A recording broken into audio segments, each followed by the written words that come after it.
욥기 38장까지 읽었습니다. 오늘도 새벽을 깨우신 여러분들과 온라인으로 동참하는 우리 섬김의 가족들에게 하나님의 크신 은혜와 평강이 함께 하시기를 원합니다. 욥은 고난의 대명사입니다. 욥과 같이 고난을 많이 받은 사람이 없지요. 그의 고난은 누구도 상상할 수 없는 그런 엄청난 것입니다. 그러나 욥은 잘 견디어 갑니다. 하나님의 훈련, 하나님의 연단, 고난 과정을 잘 소화해 갑니다. 그러나 자기의 의로움을 나타내면서 내 죄가 아니다, 나 죄로 인한 고난이 아니다라는 그러한 자기의 주장을 펼쳐나가면서 욥의 고난은 더 많이 길어만 져 갑니다.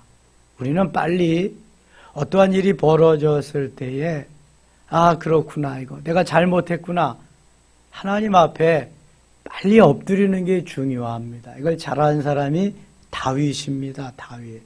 다윗과 사울의 다른 점은 다윗은 내가 잘못했습니다, 내가 죄인입니다, 빨리 인정하는 것이고, 사울은 아닙니다. 변명하고 합리화시키는데 더 열을 올렸던 사람입니다.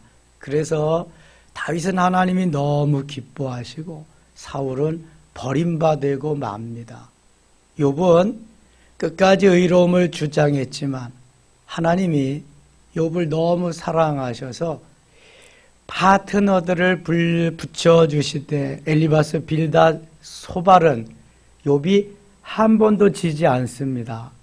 그런데 그 다음에 더 강력한 파트너 엘리후를 붙여주실 때 욥은 한마디도 대답을 못합니다. 하나님의 훈련 강도가 점점 이제 강해지는 거죠. 그래서 엘리후를 통해서 마지막 훈련을 시키시고, 하나님이 됐다 싶으니까 이제 하나씩 욥에게 깨우쳐 주십니다. 내가 이것을 아느냐? 너의 의로움은 정말 진짜냐? 내가 한 거냐? 아무것도 없다. 다 내가 한 거다. 내가 창조할 때 너 있었느냐? 보았느냐? 내가 별을 만들고 내가 뭐 측량을 하고 그럴 때 너 아느냐? 전혀 모르. 그런데도 욥은 혼자 다 아는 척, 혼자 다 뭐 이루어간 척 이렇게 했거든요. 한마디도 말을 못하죠. 오늘 엘리후의 변론이 계속됩니다. 37장까지 계속됩니다. 32장부터 37장까지. 35장 가겠습니다. 엘리후가 말을 이어 이르되 그대는 이것을 합당하게 여기느냐. 엘리후가 욥에게 하는 말입니다. 그대는 이것을 합당하게 여기느냐. 그대는 그대의 의가 하나님께로부터 왔다는 말이냐.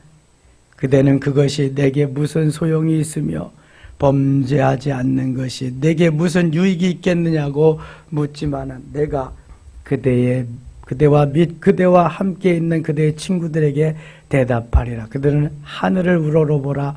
그대보다 높이 뜬 구름을 바라보라. 그대가 범죄한들 하나님께 무슨 영향이 있겠으며 그대의 악행이 가득한들 하나님께 무슨 상관이 있겠으며. 그렇죠. 이 땅에 수많은 사람들이 살고 있는데 나 하나 범죄한들 하나님께 무슨 영향이 있겠습니까? 내가 꿈틀거린들 하나님 그거 가지고 뭐라고 그러시겠냐고요. 그런데 욥은 혼자 그렇게 의롭다고 그렇게 난리나는 거죠. 7절 보세요. 그대가 의로운들 하나님께 무엇을 드리겠으며 그가 그대의 손에 무엇을 받으시겠느냐. 그대의 악은 그대와 같은 사람에게나 있는 것이요 그대의 공의는 이런 어떤 인생에게도 있느니라.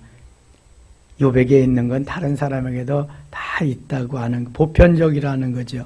사람은 학대가 많음으로 부르짖으며 군주들의 힘에 눌려 소리치나 나를 지으신 하나님은 어디 계시냐고 하며 밤에 노래를 주시는 자가 어디 계시냐고 말하는 자가 없구나. 땅의 짐승들보다도 우리를 더욱 가르치시고 하늘의 새들보다도 우리를 더욱 지혜롭게 하시는 이가 어디 계시냐고 말하는 이도 없구나. 엘리바스, 빌다, 소발도 얼마나 지혜롭게 요백에 도전하고 어드바이스 충고하고 그래요. 그런데 이 엘리후는 그보다 한 차원이 더 높습니다. 이게 하나님이 주시는 지혜지요. 지혜. 13절 갑니다. 13절 같이 읽어요. 13절 헛된 것은 하나님이 결코 듣지 아니하시며 전능자가 돌아보지 아니하심이라. 아멘. 헛된 것은 하나님이 결코 듣지 아니하신다. 거짓말, 허황된 거, 헛된 거, 터무니도 없는 거, 그거를 의견이라고 제시하고 그것을 주장하지 말라는 거예요. 진실을 말하는 거예요. 하나님의 말씀하신 걸 말하라는 거예요. 너같이 내 주장을, 내 소견에 옳은 것을 말하지 말라는 거예요. 하나님이 뭐 그런 그 헛된 것을 진짜라고 받으실 분이냐? 그렇지 않다는 거지. 다 알고 계시는데. 14절 하물며 말하기를 하나님은 배울 수 없고 일에 판단하심은 그 앞에 있으니 나는 그를 기다릴 뿐이라 말하는 그대일까 보냐. 그러나 지금은 그가 진노하심으로 벌을 주지 아니하셨고 악행을 끝까지 살피지 아니하셨으므로 욥이 헛되이 입을 열어 지식 없는 말을 많이 하는구나. 헛된 말을 많이 한다. 36절. 엘리후가 말을 이어 이르되, 계속 엘리후의 말입니다. 5절 가겠습니다. 5절 하나님은 능하시나 아무도 멸시하지 아니하시며 그의 지혜가 무궁하사. 하나님은 능하시나, 하나님의 속성이 전지전능하신 겁니다. 모르는 것이 없으시고 못하실 일이 없으신 전지전능하신, 또 하나 무소부재하신 하나님, 아니 계시는 것이 없이 어디에나 계시는 하나님, 이게 전능하신 하나님, 하나님의 속성이, 하나님은 능하시니 아무도 멸시하지 아니하시고 그의 지혜가 무궁하사 악인을 살려두지 아니하시며 고난받는 자에게 공의를 베푸시며 그의 눈을 의인에게서 떼지 아니하시고 그를 왕들과 함께 왕좌에 앉히사 영원토록 존귀하게 하시며, 악인은 멸하시고 의인을 살려주시는 분, 의인에게 눈을 떼지 아니하시는 분. 그래서 의롭게 살아야 돼요. 정의롭게 살아야 돼요. 나를 주장하지 말고 하나님이 하셨어요. 하나님, 나열을 하지 말고 주열을 해야 되는 거예요. 그래야 하나님께 불쌍히 여김을 받고 하나님이 그를 통해 일하시는 거예요. 다 패망하는 사람은 나를 주장하는, 하나님보다도 내가 먼저예요. 내가 우상이에요. 내가 만든 신이 또 있는 거예요. 하나님이 계심에도 불구하고 하나님보다 더 사랑하는 우상이 존재하기 때문에 하나님께 인정을 못 받는 거예요. 하나님이면 하나님만을 바라보며 의지하며 소망하며 가야 되는데, 그 하나님은 상징적인 존재로 남겨두고 다른 것을 의지하며 다른 것이 더 귀중하게 그렇게 여기면서 살아간다는 거예요. 그거 원조가 욥이요, 욥. 우리의 선조들 뭐 그럴듯하게 가식적으로 보이기 위해서 그렇게 살아갔던, 또 다른 신을 만들어 놓고 우상을 만들어 놓고, 그게 재물이잖아요. 욥에게는 그게 자식이잖아요. 그게 자기의 건강이고 그게 자기의 마누라고. 그래서 하나님이 다 없애버리시는 거잖아요. 나만 바라봐라, 나만 섬겨라, 나만 의지해라, 나만 소망해라. 나밖에 없다. 내 아버지가 나다.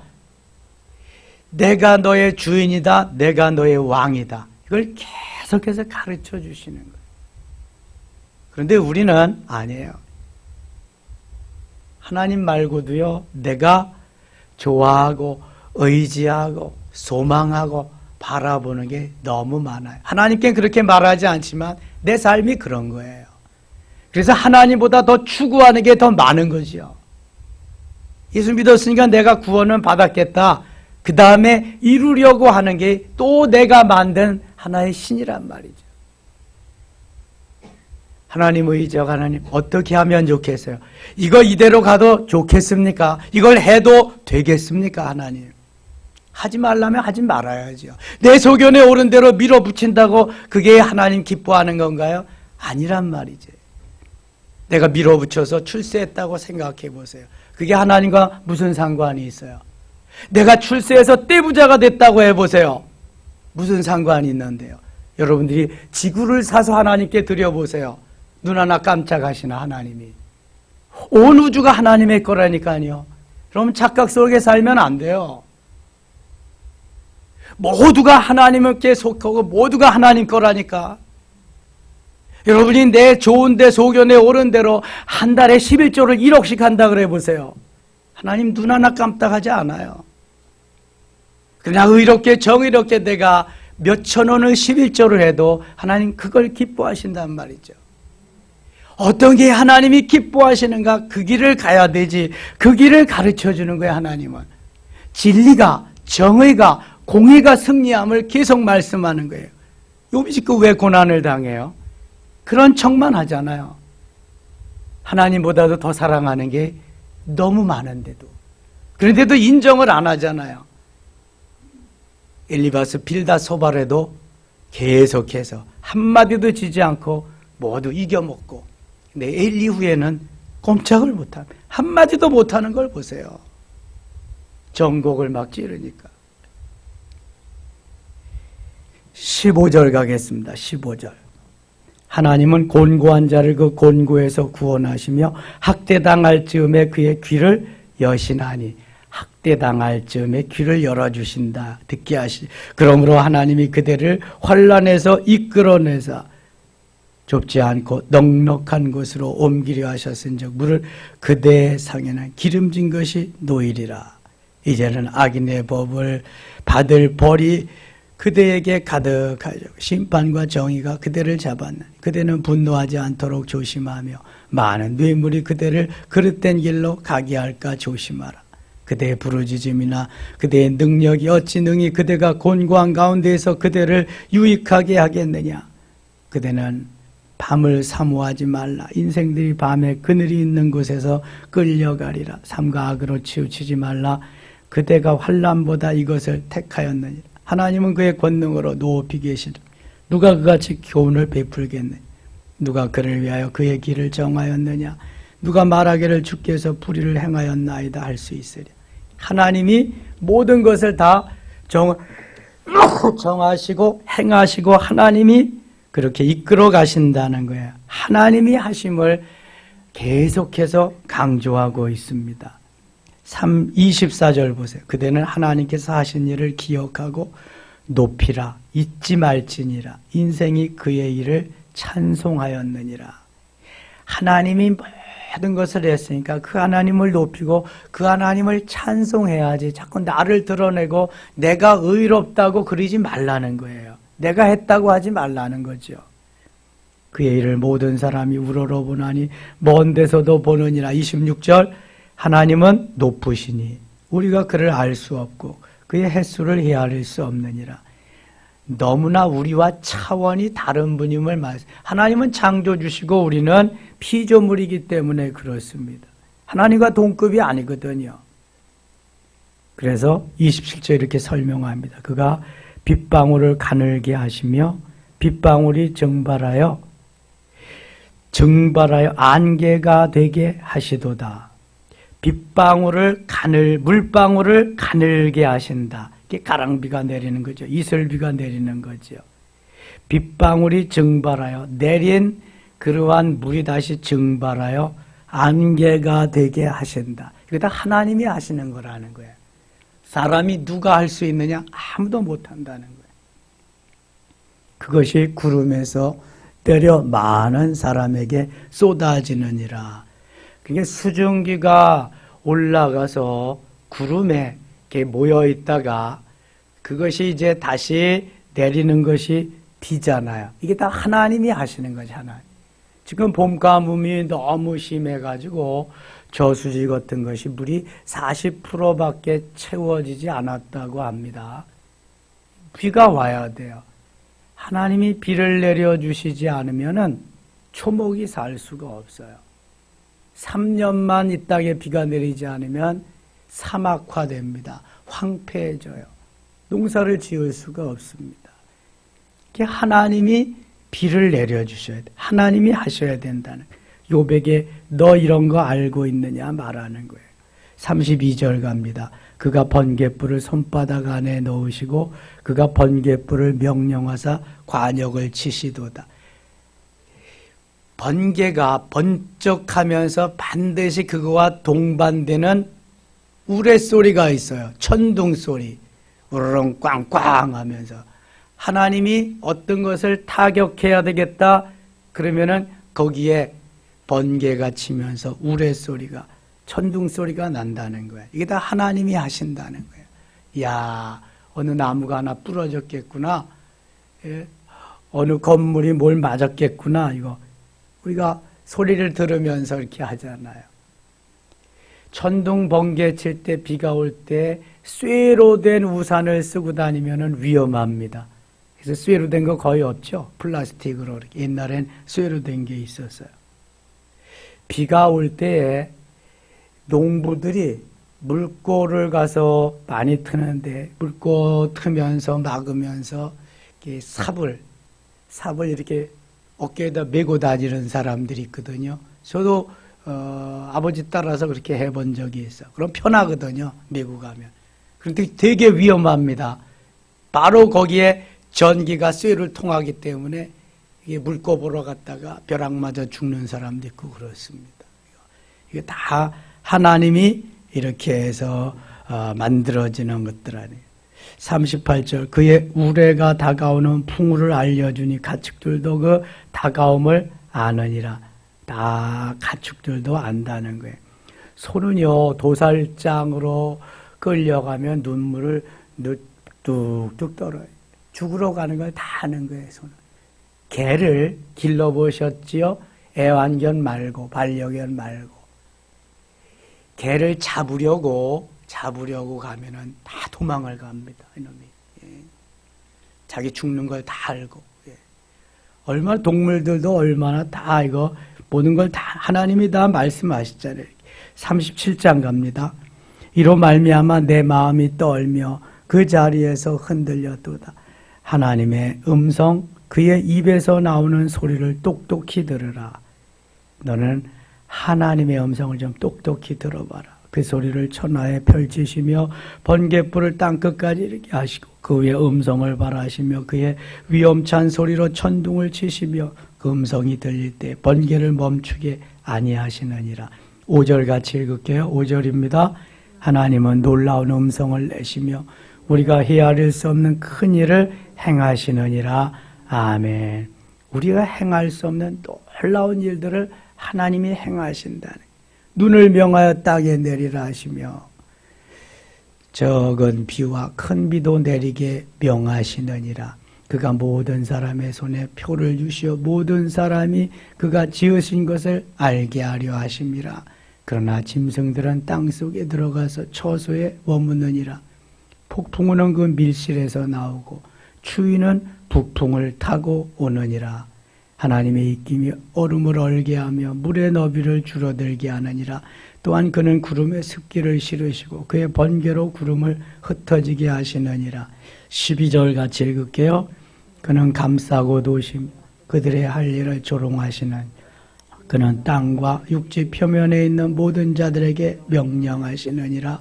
아멘. 하나님이 모든 것을 주관하시고 하신다는 것을 계속해서 엘리야는 욥에게 말하고 있는 것입니다. 혹은 징계를 위하여, 혹은 땅을 위하여, 혹은 국류를 위하여 그가 이런 일을 생기게 하시느니라. 욥이여 이것을 듣고 가만히 서서 하나님의 오묘한 일을 깨달으라. 하나님의 오묘한 일을 자꾸 내 말만 하지 말고 내 주장만 하지 말고 하나님이 하시는 일을 보고 좀 깨달아라. 좀 지혜를 얻으라는 거지요. 내가 말하는 네 지혜는 내 의만 나타나는 거지 하나님의 영광을 좀 드러내는 그런 말을 하고 좀 살아라. 하나님이 이런 것들에게 명령하셔서 그 구름의 번개로 번쩍거리게 하시는 것을 그대가 아느냐. 구름에 번개가 천둥치는 것이 다 하나님이 하신다. 그대는 겹겹이 쌓인 구름과 완전한 지식의 경이로움을 아느냐. 땅이 고요할 때 남풍으로 말미암아 그대의 의복이 따뜻한 까닭을 그대가 아느냐.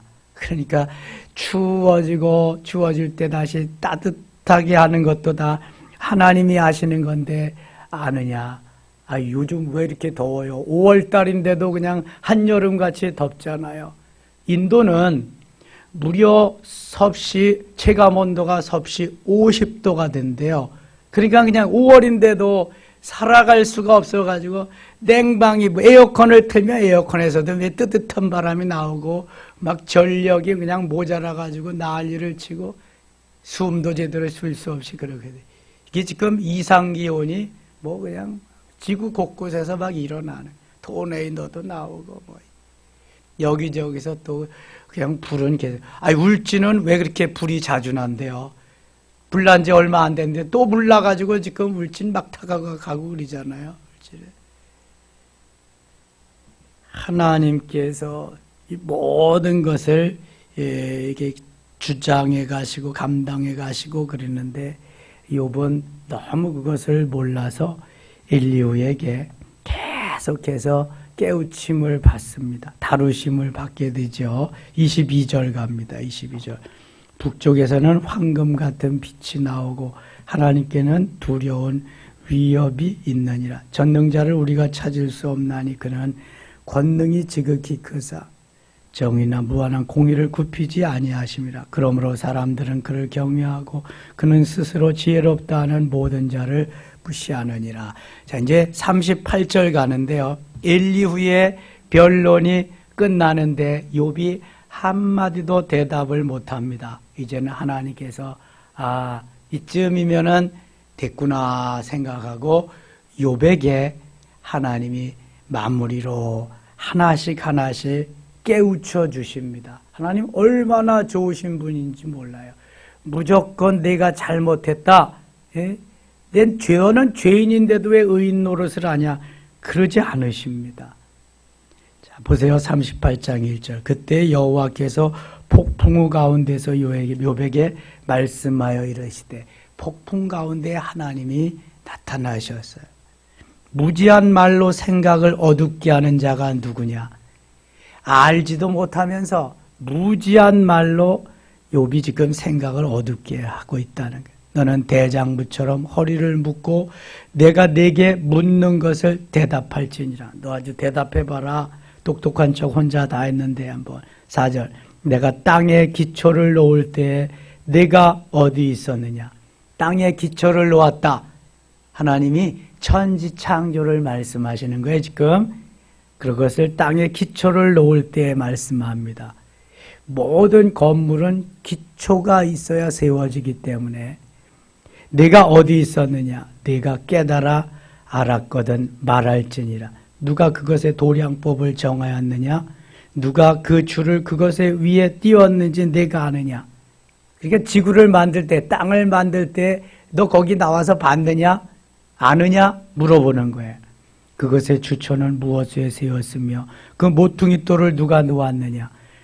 그때 새벽별들이 기뻐 노래하며 하나님의 아들들이 다 기뻐 소리를 질렀느니라. 바다가 그 모태에서 터져 나올 때 문으로 그것을 거둔 자가 누구냐. 그때 내가 구름으로 그 옷을 만들고 흑암으로 그 강보를 만들고. 자, 하나님이 얼마나 멋있게 표현을 하시는지 몰라요.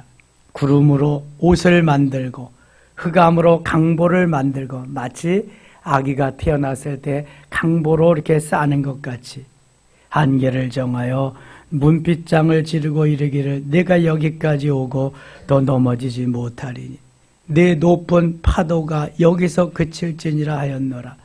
내가 너의 날에 아침에게 명령하였느냐. 새벽에게 그 자리를 알려주었느냐. 그것으로 땅끝을 붙잡고 악한 자들을 그 땅에서 떨쳐버린 일이 있었느냐. 땅이 변하여 지늘게 인친 것 같이 되어 그들은 옷같이 나타내되 악인에게는 그 빛이 차단되고 그들의 높이든 팔이 꺾이느냐. 내가 바다의 샘에 들어갔었느냐. 깊은 물 밑으로 걸어다녀 보았느냐. 욥이 감히 상상도 못했던 일들을 하나님은 지금 하나씩 하나씩 말씀해 주시는데요. 욥은 자기가 너무 어리석게 그렇게 변론하고 주장했던 것이 부끄러워지는 거죠. 하나님께서 38장부터 41장까지 쭉 말씀하시며 욥을 깨우쳐 주시는데요. 욥이 42장에 가서 꼬꾸라집니다. 그 말씀을 듣고 내가 정말 아무것도 몰랐는데 이렇게 안다고 짓거렸습니다. 내가 전에는 귀로 듣기만 하였사옵도 이제는 눈으로 주를 배옵나이다. 수많은 훈련과 연단, 고난 가운데에 욥이 드디어 영안이 열립니다. 그러니까 영적인 사람으로 바뀌어졌다는 거예요. 고난을 통해서, 연단을 통해서, 훈련을 통해서 엄청난 변화의 회오리가 역사가 일어나게 됩니다. 이게 하나님이 하시는 일들이지요. 36절 가겠습니다. 36절. 가슴 속의 지혜는 누가 준 것이냐? 수탉에게 슬기를 준 자가 누구냐? 수탉들 새벽만 되면 꽃기호하고, 꽃기호가 아니나? 꽃기호가 맞나? 꼬꼬닥은 암탉이 하는 거고 알랐다 꼬꼬닥 하는 거고, 수탉은 꽃기호 하고 새벽이 옴을 알려줍니다. 그리고 딱 그 수탉 한 마리가 암탉을 열 몇 마리씩 딱 거느립니다. 그리고 먹이를 주면은 수탉이 딱 경비를 섭니다. 보초를. 어떤 놈이 와서 우리 마누라고 뺏어가지 않나, 먹고 가지 않나, 다 보초를 다 쓰고요. 암탉들이, 자기 영역의 암탉들이 다 먹고 나가면은 수탉이 그때 자기가 먹이를 먹습니다. 보초를 쓰면서. 이거 누가 준 지혜냐는 거죠, 하나님이. 너 그런 거나 아느냐? 여러분 그런 거 아세요? 모르셨죠? 저는 시골에서 태어나서 그런 걸 다 봤기 때문에 대충 알고 있는데, 성경이 자세히 또 가르쳐 주잖아요. 성경에 농사법이 다 있어. 고기 잡는 법이 다 있고, 성경에 여기가 뭐 만물 백과사전보다 더 정확하게 다 나타나 있어요, 여기. 수탉이 얼마나 지혜로운지 몰라요. 그리고 마음에 안 든다, 내 영역을 침투해 온다, 저쪽, 그러면 수탉이 박 터지게 싸웁니다. 수탉끼리. 저기 수탉에게는 멋있는 것이 있어요. 뭐 있죠? 벼슬. 이게 있습니다. 거기에 딱 좋아가지고 피내는 놈이 이기는 거야. 거기에서 그냥. 그러면 꼬리를 내리고 갑니다. 아유, 얼마나 그 동물들도요, 자기 영역, 이런 게 또 지혜를 발동해서 하는지 몰라요. 너 그런 거 아느냐? 알긴 뭘 알아. 모르지. 아무것도 모르면서 지가 잘났다고 지금 그러는 거거든요. 37절. 누가 지혜로 구름의 수를 세겠느냐? 누가 하늘의 물주머니를 기울이겠느냐? 지혜로 구름의 수를 세. 구름의 수를 세 보셨어요? 어떤 날 하늘에 별이 뜨더라고. 서울에서는 이 도회지에서는 별 보기가 쉽지 않잖아요. 농촌에서는 하늘이 맑으니까 다 볼 수 있지만, 야, 별이 떴네. 몇 개나, 하나, 둘, 많이 있잖아, 별. 그 별을 어떻게 셀 수가 있겠어요? 셀 수가 없죠. 수많은 은하수 별. 누가 하늘에 물주머니를 기울이겠느냐? 하늘에 구름 속에 있는 것이 다 물주머니인데, 그게 먹구름으로 변했다 그러면은 순식간에 이제 그 구름 주머니가 터져서 내리는 게 비란 말이지. 조금 터지면 가랑비가 오는 거고, 좀 많이 쏟으면 소낙비가 오는 거고, 계속해서 터지면 장맛비가 오는 거고. 그다 누가 하신다? 하나님이 하신다. 38절. 티끌이 덩어리를 이루며 흙덩이가 서로 붙게 하겠느냐. 아, 그러니까 티끌이 모여서 흙이 되는구나. 티끌이 덩어리를 이루며 흙덩이가. 아, 이게 흙이 되기 전엔 작은 티끌이구나, 티끌. 그러면은 우리 몸도 우리의 육체도 티끌이 모여서 됐구나. 흙으로 만들어졌으니까. 그렇잖아요. 너무 신비하잖아요. 이런 작은 티끌이 모여서 흙이 되는 거예요. 흙이 또 덩어리가 되고, 그 흙으로 만들어진 우리 육체 다시 흙으로 돌아가고, 얼마나 신기한지 몰라요. 내가 사자를 위하여 먹이를 사냥하겠느냐? 젊은 사자의 식욕을 채우겠느냐? 사자를 위해서 뭐 어떻게 사냥을 하겠어요? 사자는 저 정글의 왕자인데 사자가 가서. 근데 이 동물들이요, 사람보다 나은 게 있습니다. 뭐가 사람보다 나을까요? 잘 모르시죠? 가르쳐 드릴게요. 동물들은 자기 배가 어느 정도 채우면 절대로 더 이상 원하지 않습니다. 내 거야! 만들어주지도 않습니다. 딱 내 배가 채워지면 끝이야. 가. 그러면 그 다음에 세력들이 와서 먹고, 그거 끝나면 끝! 다음 세력이 와서 먹고. 그래서 새들도 먹을 게 있는 거예요. 사람 같으면 어떻게 해요? 먹어. 일단 먹고. 남는 건 챙겨. 갖다 챙겨놓고. 야, 너는 먹든지 말든지 그냥. 사람은 이래. 근데 동물들은 절대로 안 그래요. 동물의 세계를 한번 보세요. 참 질서가 있는데요. 약육강식입니다. 약한 놈은 잡혀 먹는 거야. 근데 잡아먹어도 강한 놈들이 자기 배가 찼다. 아이고 이제 식사 그만해야 되거든. 끝입니다. 가져가는 법이 없어. 그러니까 욕심이 없는 거죠. 욕심이. 근데 인간은, 타락한 인간은 얼마나 욕심이 많은지, 욕망도 많고. 그러니까 다른 신을 만들어 놓는 거예요. 또 하나님 여기 계시는데도. 그래서 하나님이 그걸 타파하는, 그래서 훈련이 있고 연단이 있고 고난이 있는 거예요. 욥에게, 우리들에게, 모두에게. 41절 갑니다. 까마귀 새끼가, 41절 같이 읽고 마칠게요.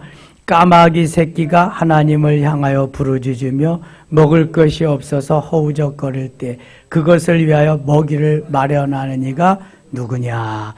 까마귀는 우리나라는 흉조지만 이스라엘에서는 길조입니다. 길조. 그래서 까마귀를 통해서 엘리야에게 먹을 것을 공급해다 주는 거잖아요. 예? 우리나라는 까치가 길조인데 까치가 요새는 길조도 아니야. 그냥 해만 입히고, 예. 똥만 많이 싸고. 예. 하나님께서 모든 것을 하심을 욥에게, 엘리후에게 꼼짝 못하던 욥이 하나님의 말씀을 듣고, 아하 그렇구나. 점점 그가 이제 은혜 속으로 영적인 영성인으로 변화되어가는 모습을 보게 됩니다. 41장까지 딱 듣고 나면은요, 이거 내일 새벽에 할 건데요, 42장에서 욥이 엄청난, 42장 한번 보실래요? 욥이 여호와께 대답하여 이르되, 엘리후 이후로 처음 이제 욥이 입을 여는 거예요. 엘리후에게 엘리후가 말하니, 주께서는 못하실 일이 없사하며 무슨 계획이든지 못 이루실 것이 없는 줄 아오니 무지한 말로 이치를 가리는 자가 누구니까? 나는 깨닫지도 못한 일을 말하였고 스스로 알 수도 없고 헤아리기도 어려운 일을 말하였나. 이제야 이실직고 하잖아요. 이제야 제 모습으로 가는 거야. 전에는 혼자 잘났다고 막 그랬는데 엘리후의 말 듣고 하나님의 가르침을 깨닫고 보니까 내가 이거 아무것도 모르고 짓거렸네, 이거 바보 같았네, 이렇게 되는 거예요. 나머지는 내일 하겠습니다. 오늘도 귀한 하루 하나님이 주셨습니다. 내 생명이 오늘 마지막일런지도 모릅니다. 우리는 종말론적인 삶을 살아야 행복합니다. 내가 오늘 마지막이라고 생각하고. 그러나 오늘 나의 마지막 날이라고 해도 나는 한 그루의 사과나무를 심겠다고 하는 그러한 마음으로 살아야 됩니다. 누가 한 말이죠? 내가 생각이 안 나서 물어보는 건데 빨리 대답을 해주면 좋겠는데 생각나면 또 얘기해 줄게요. 오늘 지구의 종말이 올지라도 나는 한 그루의 사과나무를 심겠다. 이런 심정으로 살아야 된단 말이죠. 오늘이 내 마지막 날이다. 최선을 다하라는 거예요. 그러면 최선을 다하면 오늘 아무렇게나 살아도 되냐? 아니잖아요. 앞으로를 위해서 사과나무를 심으면 미래를 향해서 하나님 나를 언제까지 존재케 하실지 모르니까 나를 쳐서 복종시키며 잘못된 건 내려놓고 이것이 옳다고 하는 아멘을 받아들이면서 점점 주님을 기쁘시게 하는 삶의 자리로 나가는 이게 행복한 삶. 여러분 소유가 나를 행복하게 하지 않아요. 출세 성공이 나를 행복하게 해주지 않는다니까요. 내 영성이 나의 깨달음이 그러니까 나의 자아가 얼마만큼 파쇄되어졌느냐 얼마만큼 깨어지고 녹아졌느냐 그만큼 행복해지는 거예요. 제가 이번 주일에 영혼과 영성 아니네 영혼과 영성 제2단계 영성 강의하거든요. 제가 그거 좀 얘기하려고 그래요. 우리가 행복이 뭔지 너무 몰라. 내 자아가 깨어진 것만큼 행복한 건데 내가 소유한 것만큼 출세한 것만큼 행복한 게 아닌데 그걸 모른단 말이죠. 여러분 행복지수는 소말리아나 저 방글라데시가 제일 높은 거 아세요? 제일 못 사는 사람들이 행복한 거야. 못 사는 사람들이 조금만 모이면 너무 행복해지는 거야. 있는 사람들은 행복이 없어. 더 가져야 되는데. 아니 난 3000cc 타는데 쟤는 4000cc, 5000cc 타는데 행복이 안. 그것만 보면은 내가 그냥 열을 받아. 행복이 없어 여러분. 근데 없는 사람들은 조금만 주어줘도 행복해. 노숙자가 한 방 한 칸 누울 짤 공간만 있어요. 행복한 거예요 여러분. 이걸 알고 제대로 신앙생활을 해야 되는데 너무 많이 모른다니까 우리가. 오늘 하루도 주 안에서 승리하는 귀한 하루 되시기를 축원합니다. 하나님 아버지 고맙습니다. 이 한 주간이 주님을 영화롭게 하며 주님께 영광을 돌리며 나는 오직 주님의 청지기로서 하인으로서 종으로서 살기를 원합니다. 말씀하시고 깨우쳐 주시고 인도해 주셔서 오늘도 행복 채집사 신난다로 시작합니다. 그렇게 마무리하는 하루 되게 하여 주옵소서. 예수님 이름으로 기도드리옵나이다. 아멘.